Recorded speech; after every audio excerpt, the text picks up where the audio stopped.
Hello students, स्वागत है आपका अपने चैनल मास्टर क्लासेस 96 में। आज हम क्लास 10th की प्रश्नावली 4.4 सॉल्व करेंगे। और इससे पहली वाली क्लास में हमने प्रश्नावली 4.3 सॉल्व की थी। जिस किसी विद्यार्थी ने अभी तक इसका पार्ट पहला वाला नहीं देखा है तो इससे पहले वाला पार्ट जाकर देखें, फिर इस वाली प्रश्नावली को देखें। तो और हाँ, अभी तक आपने अगर चैनल को सब्सक्राइब नहीं किया तो सब्सक्राइब कर लें, जिससे कि हम आपकी तैयारी को बेहतर बना सकें। तो चलिए स्टार्ट करते हैं हम प्रश्नावली को। तो प्रश्नावली में स्टार्ट करने से पहले थोड़ा सा हम इसका बेसिक जान लेते हैं, मूलों की प्रकृति जानने के लिए। तो इसमें थोड़ा सा बेसिक है। तो हमसे कह रहा है कि कोई दो घात समीकरण है, ठीक है। तो कोई दो घात समीकरण है a x square plus b x plus c equal to 0 के रूप की। तो उसके दो घात समीकरण के दो मूल होते हैं, ये हम पहले से ही जानते हैं। और दो घात मूल समीकरण के दो मूल होंगे, तो वो मूल कैसे होंगे, मूलों का अस्तित्व होगा या नहीं होगा, वो कौन बताएगा हमको? विवितकर बताता है।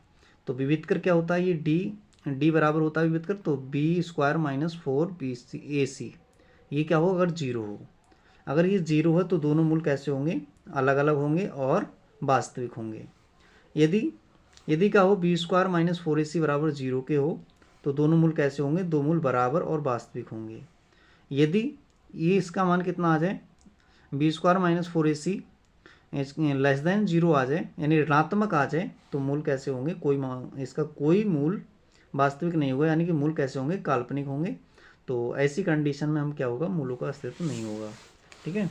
तो यहाँ पर कितनी कंडीशन याद रखनी है आपको यहाँ पर मेनली 3 कंडीशन याद रखनी है, ठीक है।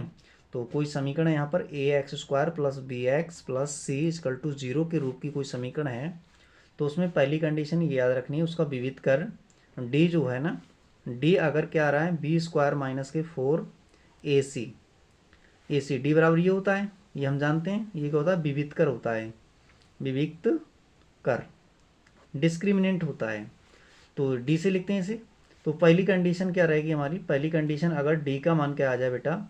डी का मान अगर जीरो आ जाए तो मूल कैसे होंगे? तो मूल कैसे होंगे? मूल होंगे वास्तविक और समान।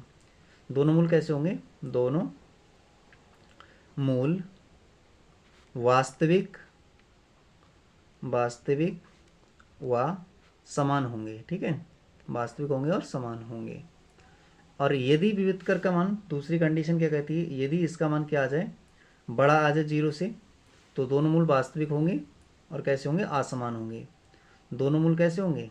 दोनों मूल वास्तविक तो होंगे, वास्तविक व असमान होंगे, यानी बराबर नहीं होंगे। कैसे होंगे? अलग अलग होंगे, ठीक है बेटा। ये कंडीशन है। तीसरी कंडीशन यहाँ कह रही है, अगर डी का मान छोटा आ जाए जीरो से तो मूल कैसे होंगे? दोनों मूल काल्पनिक होंगे। कैसे होंगे? काल्पनिक होंगे, ठीक है बेटा। तो ये 3 कंडीशन है। काल्पनिक स्थिति जब भी होगी तो मूलों का अस्तित्व नहीं होगा। ऐसी कंडीशन में क्या होगा? मूलों का अस्तित्व नहीं होगा, मूलों का अस्तित्व नहीं होगा। काल्पनिक मूल नहीं होते हैं बेटा, ठीक है। हमेशा वास्तविक मूल होते हैं, काल्पनिक मूल यहाँ पर नहीं निकलते हैं। तो जब भी काल्पनिक मूल की स्थिति आ जाए, यानी डी का मान जीरो से छोटा आ जाए, ऋणात्मक आ जाए, तो उस स्थिति में हम कह देंगे कि इसका अस्तित्व नहीं है। तो अब स्टार्ट करते हैं हम प्रश्नावली को। तो प्रश्नावली में क्या कह रहा था हमसे? कह रहा था कि निम्न द्विघात समीकरणों के मूलों की प्रकृति ज्ञात कीजिए, यदि मूलों का अस्तित्व हो तो ज्ञात भी कीजिए, ठीक है। तो यहाँ पहला क्वेश्चन क्या कह रहा है हमसे? पहले पार्ट में इसमें कह रहा है कि 2x स्क्वायर माइनस के 3x प्लस के 5 बराबर 0। तो इसको चेक करते हैं। क्वेश्चन नंबर पहला, 2x स्क्वायर माइनस के 3x प्लस के 5 इक्वल टू 0। तो यहाँ सबसे पहले तो तुलना कराएंगे हम। तो दी गई समीकरण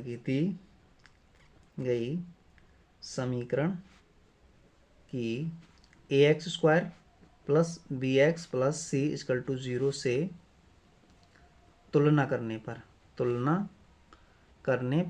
तो सबसे पहले तुलना कर लेते हैं। तो यहाँ पर ए इक्वल टू कितना, जहाँ ए है ए के स्थान पर है कितना है 2, और जहाँ बी है बी के स्थान पर है कितना है -3, और सी के स्थान पर है कितना है 5।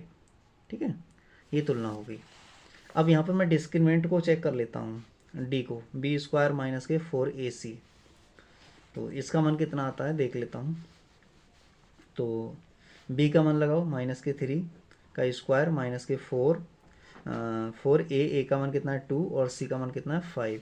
तो 3 3 9, और ये हो जाएगा बेटा, ये हो जाएगा 4 दूनी 8, 8 पंजे 40, -40। तो ये तो ऋणात्मक आ गया, माइनस का कितना बचा 31। तो यहाँ पर d लेस देन 0 आ गया, इसलिए मूलों का अस्तित्व नहीं होगा, मूल काल्पनिक होंगे। तो लिखेंगे यहाँ मूलों का, यहाँ मूल काल्पनिक काल्पनिक काल्पनिक होंगे काल्पनिक होंगे, इसलिए मूलों का अस्तित्व नहीं है। ठीक है, तो मूलों को नहीं निकाल सकते हम ऐसी कंडीशन में। ठीक, तो अब चलते हैं नेक्स्ट पार्ट पर, सेकंड पार्ट। तो सेकंड पार्ट में क्या है, सेकंड पार्ट में हमसे कह रहा है कि 3x स्क्वायर माइनस के 4 अंडर रूट में 3x प्लस में 4 इक्वल टू 0। तो इसको नोट कर लेते हैं। 3x स्क्वायर माइनस में 4 रूट 3x प्लस के 4 इक्वल टू 0। तो इसकी भी तुलना कर लूँगा। अब मैं ये नहीं लिखूँगा, सीधे तुलना कर देता हूँ। तो यहाँ पर a बराबर कितना है, यहाँ a बराबर 3। आपको प्रत्येक पार्ट में तुलना करके लिखना है, क्योंकि सारे क्वेश्चन नहीं आएंगे एग्जाम में, एक क्वेश्चन आएगा कोई, तो आपको इस प्रकार से लिखना है तुलना। ठीक है, तो मैं यहाँ पर डायरेक्ट लिख रहा हूँ a बराबर 3a, और b के स्थान पर कितना है बेटा, b के स्थान पर माइनस के 4 रूट 3 है, और c इक्वल टू कितना है 4। तो यहाँ पर d चेक कर लेते हैं। तो ये b स्क्वायर माइनस के 4ac, और b का मान कितना है माइनस के 4 रूट 3 का स्क्वायर माइनस के 4, a का मान 3, और c का मान कितना 4। तो ये 4 चौक 16, 16 3 48 हो जाएंगे, और माइनस के 48, ये कट के 0 आ जाएगा। तो d आ गया 0 के। अब जब d 0 के बराबर हो जाता है, तो हमने क्या भी कंडीशन पढ़ी थी, हमने ये कंडीशन पढ़ी थी, देखो बेटा, ये d अगर 0 के बराबर, तो दोनों मूल वास्तविक बात समान होंगे। तो दोनों मूल जो आएंगे वो बराबर आएंगे, 0 है, इसलिए दोनों मूल कैसे होंगे, इसलिए दोनों मूल वास्तविक व समान होंगे। ठीक है, अतः मूलों का अस्तित्व है।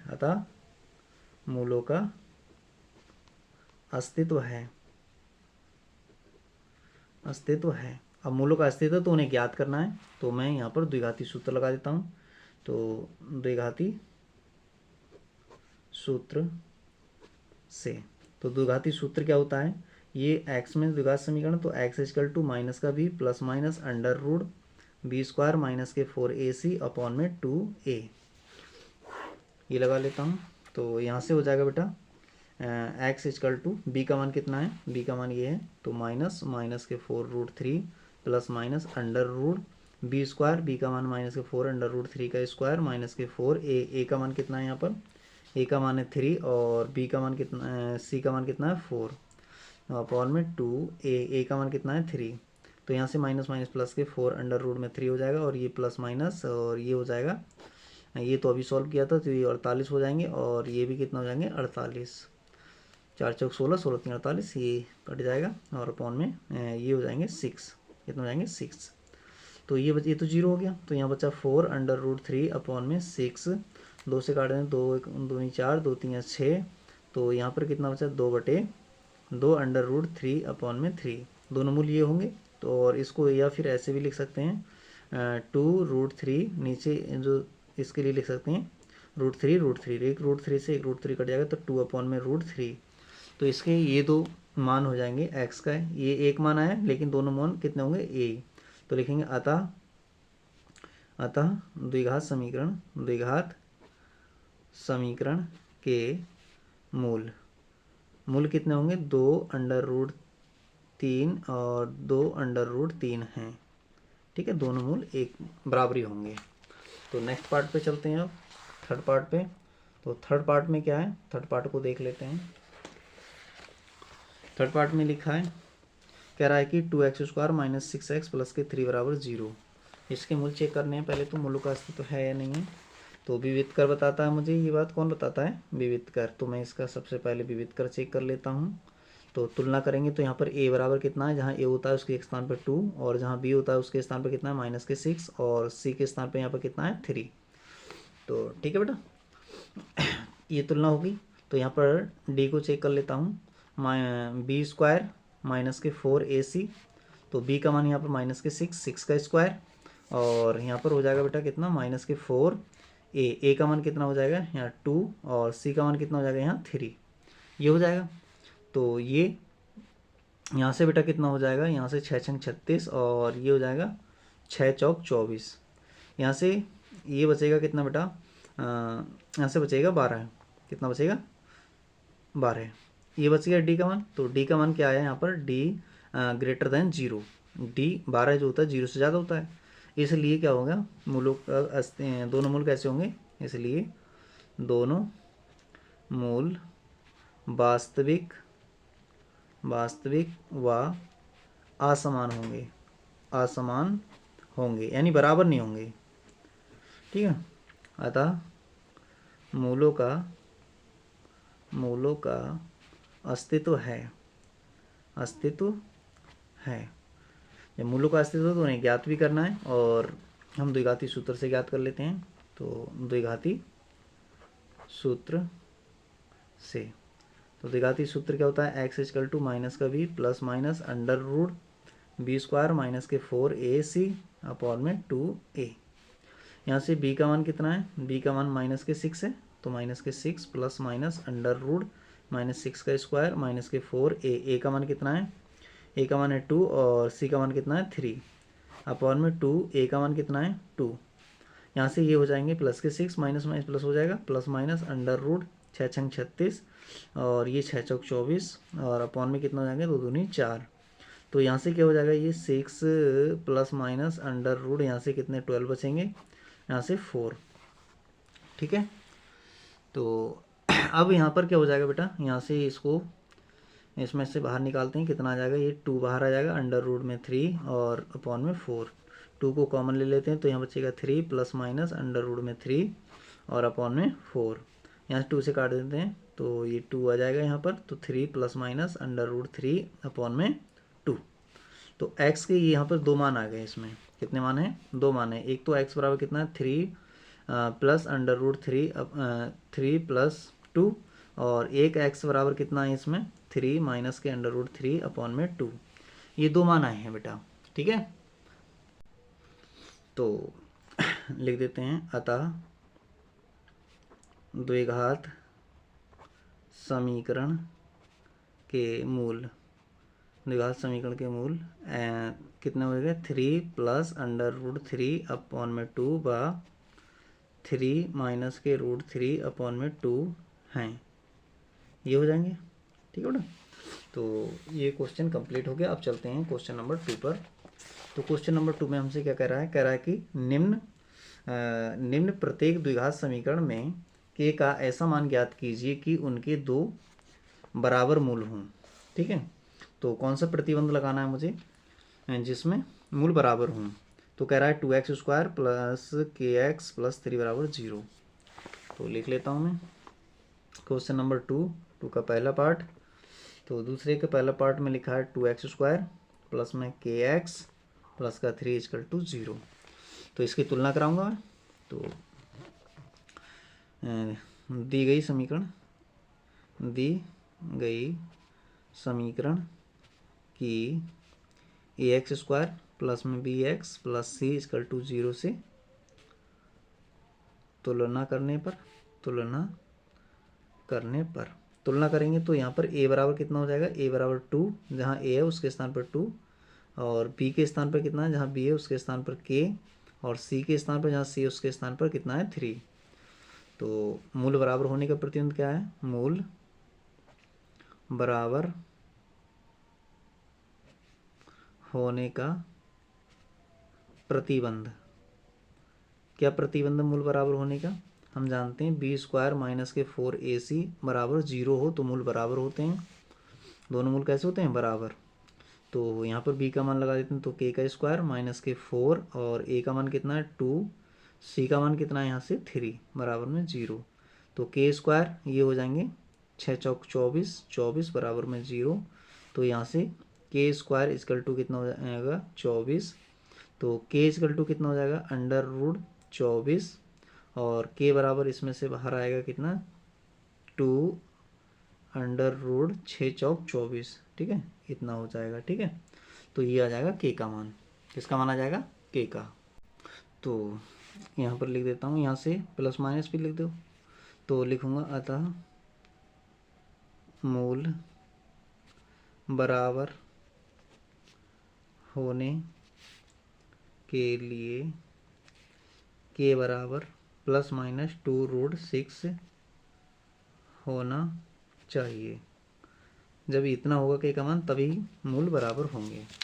तो नेक्स्ट पार्ट पे चलते हैं। अब पार्ट नंबर सेकंड इसका। तो सेकंड पार्ट में क्या कह रहा है हमसे? सेकंड पार्ट में कह रहा है कि के x into bracket x minus 2 plus 6 बराबर 0। तो इसको भी लिख लेते हैं। सेकंड पार्ट के और एक्स माइनस 2 प्लस 6 बराबर 0। तो के इसके अंदर मल्टीप्लाई करा देते हैं। तो के एक्स स्क्वायर माइनस में 2k एक्स प्लस का 6 बराबर 0। तो अब तुलना करा देते हैं। तो दी गई समीकरण की ए एक्स स्क्वायर प्लस के बी एक्स प्लस के सी बराबर 0 से तुलना करने पर, तो तुलना करते हैं तो जहाँ ए है ए के स्थान पर के है तो ए बराबर के और बी के स्थान पर माइनस का 2k और सी के स्थान पर कितना है 6। तो मूल बराबर होने का प्रतिबंध, मूल बराबर होने का प्रतिबंध। तो मूल बराबर होने का प्रतिबंध क्या होता है? ये होता है बी स्क्वायर माइनस के 4ac इक्वल टू 0।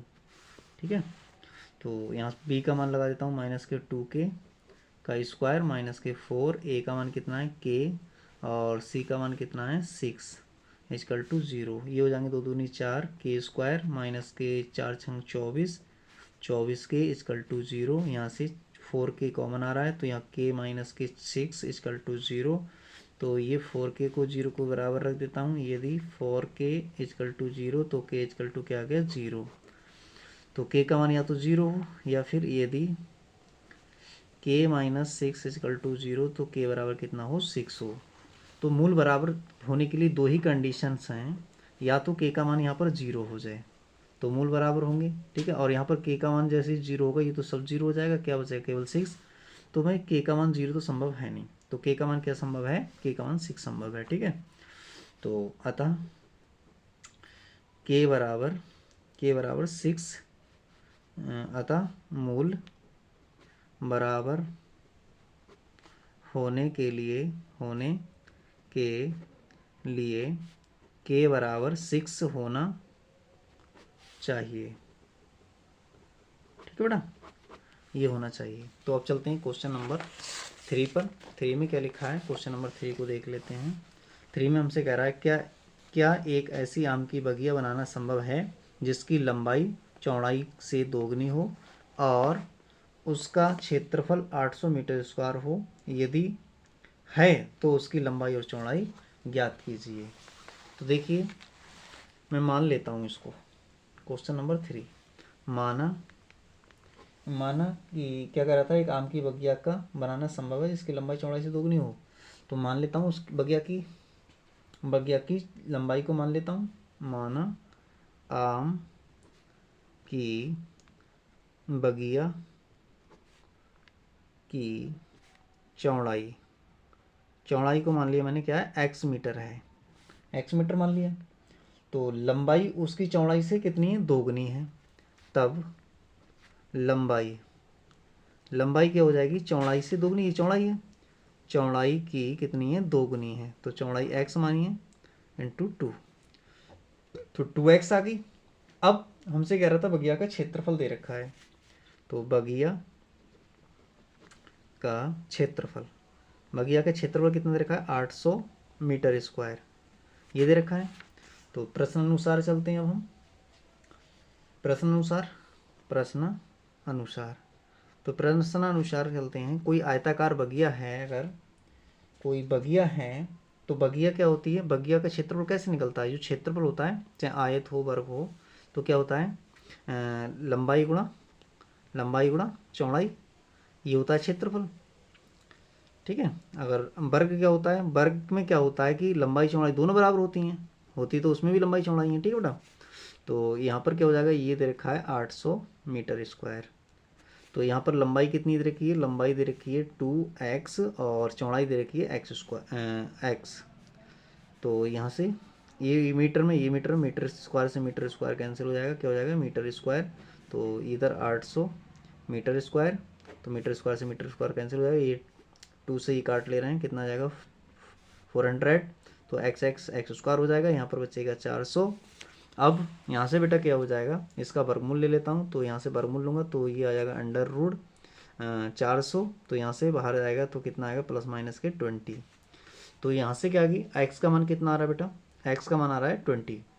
और एक्स का मान जैसे ही मैं यहाँ पर रख रहा हूँ बेटा, तो यहाँ रखूँगा क्योंकि यहाँ से लंबाई क्या है धनात्मक ही लेंगे, धनात्मक यानी कि 20 मीटर।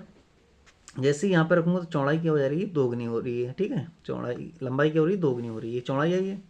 तब लंबाई निकालूंगा तो कितनी हो जाएगी, यहाँ पर यहाँ रखो बेटा लंबाई, तो 2 × 2 तो 40 मीटर। तो लंबाई ये आ गई। अब बेटा यहाँ से दोनों चीज़ें अलग अलग आई हैं तो क्या है, बगिया बनाना संभव है, ठीक है। अतः आम की बगिया बनाना संभव है। जिसकी लंबाई कितनी है, लंबाई यहाँ पर दे रखी है, जिसकी लंबाई 40 मीटर तथा चौड़ाई 20 मीटर है, ठीक है। तो उसकी लंबाई कितनी मीटर होगी, 20 मीटर, लंबाई होगी 40 मीटर और चौड़ाई क्या होगी 20 मीटर होगी। ऐसी बगिया बना सकते हैं हम। तो अब चलते हैं नेक्स्ट क्वेश्चन की तरफ। Next question number 4। तो 4 में भी कह रहा है कि निम्न स्थिति संभव है, यदि है तो उसकी वर्तमान आयु ज्ञात कीजिए। 2 मित्रों की आयु का योगफल 20 वर्ष है, 4 वर्ष पूर्व उनकी आयु वर्षों में का गुणनफल कितना है, 48 था। तो आइए इसको भी लिख लेते हैं, मान लेता हूँ मैं, ठीक है बेटा। तो मैं मान लेता हूँ, क्वेश्चन नंबर 4 है। तो माना एक मित्र की आयु को मान लेता हूँ, माना एक मित्र की आयु x वर्ष, ये मान लिया मैंने। 2 मित्र थे, उनमें से एक की मित्र की आयु को मान ली मैंने x वर्ष। तो 2 मित्रों का आयु का योगफल कितना दे रखा है, 2 मित्रों की आयु का योग दे रखा है यहाँ पर हमारे पास में 20 वर्ष। कितना वर्ष दे रखा है, 20 वर्ष, ठीक है बेटा। तो दूसरे मित्र की कितनी हो जाएगी, 2 मित्र की आयु का योग दे रखा है, एक मित्र की आयु मैंने मान ली x तथा दूसरे की मान ही लेता हूँ, तथा दूसरे मित्र की आयु 22 वर्ष है, ये मान लिया मैंने 22 वर्ष है। तो ये 2 मित्रों की आयु x प्लस में 22 = कितना हो जाएगा 20। समीकरण नंबर 1 तैयार हो गई। तो अब हमसे कह रहा था कि 4 वर्ष पूर्व उनकी आयु, तो 4 वर्ष पूर्व 4 वर्ष पूर्व उनकी आयु क्या होगी, 4 वर्ष पहले, तो दोनों में से 4 घटा देंगे, ठीक है बेटा। तो 4 वर्ष पूर्व उनकी आयु कितनी हो जाएगी, 4 वर्ष पूर्व उनकी आयु, तो 4 x में से घटा दो, x माइनस के 4 और y माइनस के 4 रह जाएगी, ठीक है, ये रह जाएगी। तो प्रश्न अनुसार लिखते हैं, प्रश्न अनुसार कहता हूँ उनका गुणनफल x माइनस के 4 और गुणा y माइनस के 4 = कितनी हो जाएगी 48। इनकी मल्टीप्लाई कर लेते हैं, तो xy माइनस के 4x माइनस के 4y और प्लस के 4 चौक 16 48। तो यहाँ से xy माइनस के 4x माइनस के 4y और यहाँ से इधर ले आओ इसे प्लस के 16 माइनस के 48 इजकल टू 0 बना लिया। तो अब यहाँ से क्या हो जाएगा बेटा, अब यहाँ से ये हो जाएगा कि मैं यहाँ से y का मान निकाल के समीकरण 1 से रख लेता हूँ। तो y बराबर यहाँ से निकालता हूँ मैं y के स्थान पर 20 माइनस के x, ये निकाल लिया। तो इसके लिए समीकरण 1 ना दे के समीकरण 1 नाम इसे दे देते हैं। तो यहाँ पर रख देते बेटा, क्या रखते हैं, यहाँ पर जहाँ जहाँ y है उसके स्थान पर ये रख दो, तो यहाँ रख लेते तो अच्छे रहते। चलो कोई बात नहीं, यहाँ रखते हैं x, y के स्थान पर क्या रखना है हमें 20 माइनस के x माइनस के 4x माइनस के 4, y के स्थान पर कितना रखना है 20 माइनस के x और यहाँ से कितना बचेगा, ये बचेगा माइनस का 32 इजकल टू 0। तो यहाँ से अंदर गुणा कराएंगे तो 20x माइनस का x स्क्वायर माइनस के 4x माइनस के 20 चौका 80 और प्लस का 4x माइनस के 32 इजकल टू 0।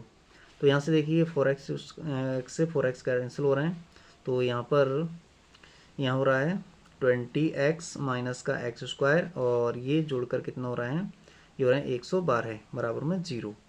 तो अब मैं क्या कर लेता हूँ, इसको बराबर को उधर ले जाता हूँ, तो ये हो जाएगा प्लस का x स्क्वायर और माइनस के 20x और प्लस के 112 बराबर 0। अब इसके क्या करना है, मुझे फैक्टर करना है, तो इसके फैक्टर कर लेता हूँ या फिर द्विघाती सूत्र से करें तो द्विघाती सूत्र से कर दें, ठीक है। तो इसके ऐसे दो फैक्टर करने हैं 112 के, जिनका जोड़ करूँ मैं तो कितना आए 20 आए, और उनकी जब मल्टीप्लाई करूँ तो कितना आए, यहाँ पर मल्टीप्लाई करने पर आए 112। तो इसके ऐसे कौन से दो फैक्टर बन रहे हैं, बन सकते हैं क्या ऐसे दो फैक्टर, तो ऐसे दो फैक्टर बन सकते हैं। इससे बढ़िया है कि द्विघाती सूत्र से ही कर लो, क्योंकि वो बता देगा मूल काल्पनिक है या वास्तविक है, ठीक है बेटा। तो देखो इसके गुणनफल हो पाना संभव नहीं है, चेक कर लेता हूँ फिर भी। तो बी स्क्वायर माइनस के 4ac ये बता देगा हमें विविध कर। तो b की जगह यहाँ पर कितना है, यहाँ पर जो b बराबर a बराबर कितना है, यहाँ पर 1, b बराबर कितना है, b बराबर माइनस के 20 और c बराबर कितना है 112। तो यहाँ रखता हूँ बेटा b का मान माइनस के 20 का स्क्वायर माइनस के 4, a का मान कितना है 1 है और c का मान 112 है। तो यहाँ से ये हो जाएगा 400 और ये हो जाएगा 12 चौक 48 यानी 448। तो यहाँ बचेगा माइनस का कितना बचेगा, माइनस का 48। तो d का मान ऋणात्मक आ गया। तो जब भी d का मान ऋणात्मक आ जाता है तो मूल होते हैं काल्पनिक, और मूल काल्पनिक होते हैं तो उन मूलों को हम ज्ञात तो कर नहीं सकते हैं, तो ऐसी स्थिति संभव ही नहीं है, ठीक है। तो यहाँ पर क्या आ गया, d लेस देन 0 आ गया, इसलिए मूल काल्पनिक होंगे। अतः ऐसी स्थिति संभव नहीं है, ऐसी स्थिति संभव नहीं है, ठीक है बेटा। तो ये क्वेश्चन भी आपको समझ में आ गया होगा। अब चलते हैं क्वेश्चन नंबर 5 की तरफ। लास्ट क्वेश्चन है, कह रहा है क्या परिमाप 80 तथा क्षेत्रफल 400 मीटर स्क्वायर के एक पार्क को बनाना संभव है, यदि है तो लंबाई और चौड़ाई ज्ञात कीजिए। तो इसमें भी मैं मान लेता हूँ, ठीक है बेटा। तो यहाँ लिख लेता हूँ मैं क्वेश्चन नंबर 5 को। तो मान लेता हूँ, माना पार्क की लंबाई, तो पार्क की लंबाई को मैं मान लेता हूँ बेटा x मीटर है, ठीक है। पार्क की लंबाई मान ली मैंने x मीटर है। अब पार्क बनाना संभव है क्या, तो देखिए मैंने लंबाई को मान लिया, तो हमसे कह रहा था चौड़ाई कितनी हो जाएगी, परिमाप दे रखा है इसका, तो चौड़ाई मान लेता हूँ पार्क की लंबाई को मान लिया x, तो तथा पार्क की चौड़ाई को मान लेता हूँ 22 मीटर, ये है बेटा, ठीक है। तो अब परिमाप क्या होता है, कोई भी पार्क है, पार्क आयताकार हो वर्गाकार हो कैसा भी हो, तो उसका परिमाप, तो पार्क का परिमाप, तो परिमाप यहाँ पर दे रखा है कितना है 80 मीटर है, कितना मीटर है 80 मीटर परिमाप है। और क्षेत्रफल कितना दे रखा है, पार्क का क्षेत्रफल पार्क का क्षेत्रफल। पार्क का क्षेत्रफल भी दिया है यहाँ पर दिया है 400 मीटर स्क्वायर, ये दे रखा है। तो बेटा बताइए ज़रा, बताओ ज़रा यहाँ से कि पार्क की जो ये दे रखा है पेरीमीटर, तो अब इसको परिमाप, पार्क का परिमाप ये होता है कितना, 2 लंबाई प्लस चौड़ाई। ठीक है, तो ये दे रखा है 80, यहाँ से 2 और लंबाई को x और चौड़ाई को y माना है। इसको काट देते हैं तो कितना बचेगा 40। तो x प्लस के y इक्वल टू कितना आ जाएगा ये 40। तो यहाँ से मैं y इक्वल टू निकाल लेता हूँ तो 40 माइनस के x हो जाएगा। समीकरण नंबर 1 नाम दे दिया। अब क्षेत्रफल भी दे रखा है पार्क का, तो पार्क का क्षेत्रफल, तो पार्क का क्षेत्रफल क्या होता है, लंबाई गुणा चौड़ाई। लंबाई गुणा चौड़ाई, लंबाई को x माना है, चौड़ाई को y माना है। तो y यहाँ पर पार्क का क्षेत्रफल दिया कितना है 400 मीटर स्क्वायर। ठीक है, यहाँ से x मीटर और y मीटर, ये मीटर में। ठीक है, तो मीटर से मीटर स्क्वायर ये कैंसिल हो जाएगा, तो यहाँ पर 400 बचेगा और यहाँ पर क्या बचेगा बेटा x, और यहाँ पर रख देता हूँ y का मान कितना रखना है 4t माइनस x। कहाँ से कर दिया ये मैंने, समीकरण 1 से। कहाँ से, 1 से। तो इसके अंदर मल्टीप्लाई करा लेते हैं, तो अंदर मल्टीप्लाई कराएंगे तो कितना हो जाएगा ये हो जाएगा 400 और 40x माइनस का x स्क्वायर। इसको इस साइड ले आते हैं तो ये हो जाएगा x स्क्वायर माइनस के 40x और प्लस का 400 इक्वल टू 0। ये आ गया बेटा। अब इसका क्या करना है, इसका हमें द्विघात समीकरण है और इसके करने हैं फैक्टर। तो इसके ऐसे दो फैक्टर कर लेते हैं जिनका जोड़ कितना है 40 आए। तो यहाँ पर 20 और इसकी मल्टीप्लाई 400 हो जाएगी, तो एक्स स्क्वायर माइनस के 20x माइनस के 20x प्लस का 400 इक्वल टू 0। यहाँ से x को कॉमन ले लिया, x माइनस के 20 माइनस के यहाँ से 20 कॉमन ले लिया, तो x माइनस के 20 बचेंगे बेटा। और ये दोनों एक जैसे हैं, ये इसको कॉमन ले लेते हैं तो दूसरे ब्रैकेट में क्या आ जाएगा, जो बाहर है वो दूसरे ब्रैकेट में x माइनस के 20 इक्वल टू 0। एक बार इसको 0 के बराबर, एक बार इसको 0 के बराबर रख दो। यदि x माइनस के 20 इक्वल टू 0 तो यहाँ से x इक्वल टू क्या आ जाएगा 20। यदि इसको 0 के बराबर रख दो, यदि x माइनस के 20 बराबर 0 तो यहाँ से भी x बराबर कितना आएगा 20।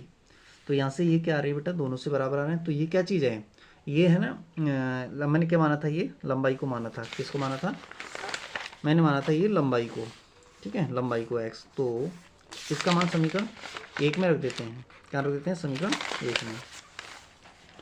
x का मान समीकरण 1 में रखने पर, तो समीकरण 1 में रखेंगे तो एक क्या है, y इक्वल टू कितना है, ये y इक्वल टू 40 माइनस के 20।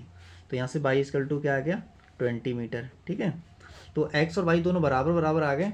तो यहाँ पर क्या हो जाएगा बेटा, तो दोनों बराबर हो गए। तो हमसे क्या पूछ रहा था, हमसे कह रहा था कि क्या ऐसा पार्क संभव है, हमसे कह रहा था कि पार्क बनाना संभव है, यदि है तो उसकी लंबाई और चौड़ाई ज्ञात कीजिए। तो पार्क तो बन जाएगा, लेकिन कैसा पार्क बनेगा, ये दोनों लंबाई और चौड़ाई बराबर आ रही हैं तो कैसा बनेगा, ये वर्गाकार बनेगा। ठीक है, तो लिख देता हूँ मैं यहाँ पर, अतः पार्क बनाना संभव है, अतः पार्क बनाना संभव है, जिसकी लंबाई कितनी होगी, जिसकी लंबाई व चौड़ाई क्रमशः 20 मीटर होगी। ठीक है बेटा, तो ये प्रश्नावली भी समाप्त होती है। कैसी लगी आपको क्लास, कमेंट बॉक्स में ज़रूर बताएं।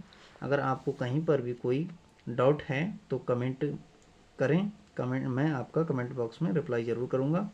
और अभी तक आपने चैनल को सब्सक्राइब नहीं किया है तो चैनल को सब्सक्राइब कर लें और बेल आइकन को प्रेस कर लें, तो और अपने दोस्तों में शेयर करना ना भूलें। Thank you for watching this.